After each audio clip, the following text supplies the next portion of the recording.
The End. Acknowledgements. To me, this isn't a war story. It's not really even a Christmas story. It's a ghost story, haunted by the countless souls that inspired this fictionalized memoir. It's a deeply personal story, and something I've been compelled to work on for almost as long as I can remember. You see, in my mind, this book is the spiritual successor of the very first thing I ever put on paper. And that way, I've been working on the ruins of our past since I was 7 years old. It would be a rather haughty thing to say someone so young was writing a trinity for the good old days.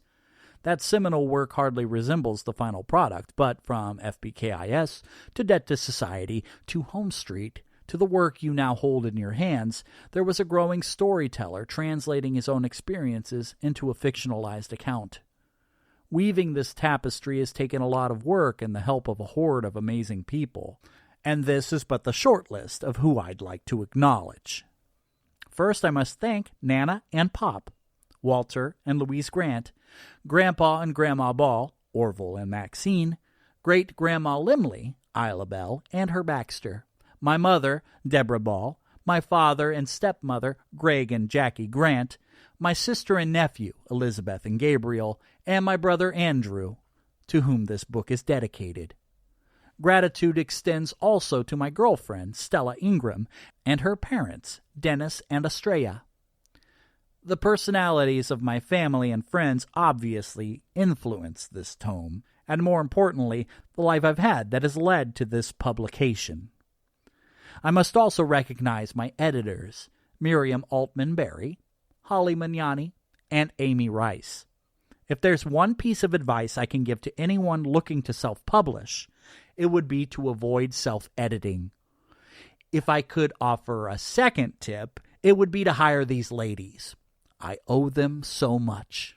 I owe both a thank you and an apology to Stephen Staver, who had to submerge himself in my voice while editing this audiobook. I would especially like to credit the people who helped me better understand what our brave men and women went through when duty called. The more I learned about the wars, the men and women who fought them, and the sacrifices made, the deeper I felt my responsibility to tell their story with dignity, truth, and accuracy. I had to get this right, and for it to be meaningful, it had to hurt. I put in countless hours doing research, pestering the warriors around me to answer my absurd, obsessive, sometimes aggravating questions.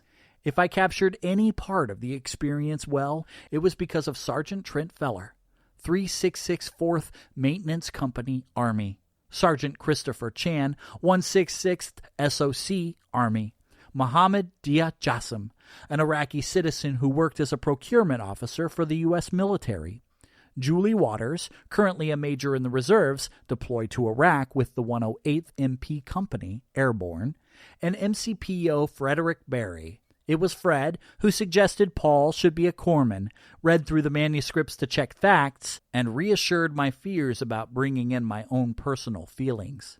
Talk about honor, courage, and commitment. I sincerely hope I've contributed something meaningful to the conversation. To those who fought, I hope this book brings some closure, compassion, and maybe clarity. To those still fighting the demons of war, I hope this book inspires you to seek out the help you are so deserving of receiving. And to civilians like myself who stoke the home fires, I hope the journey in Paul's shoes helps to make the cost of freedom something a little more personal. This leaves me with one last acknowledgement.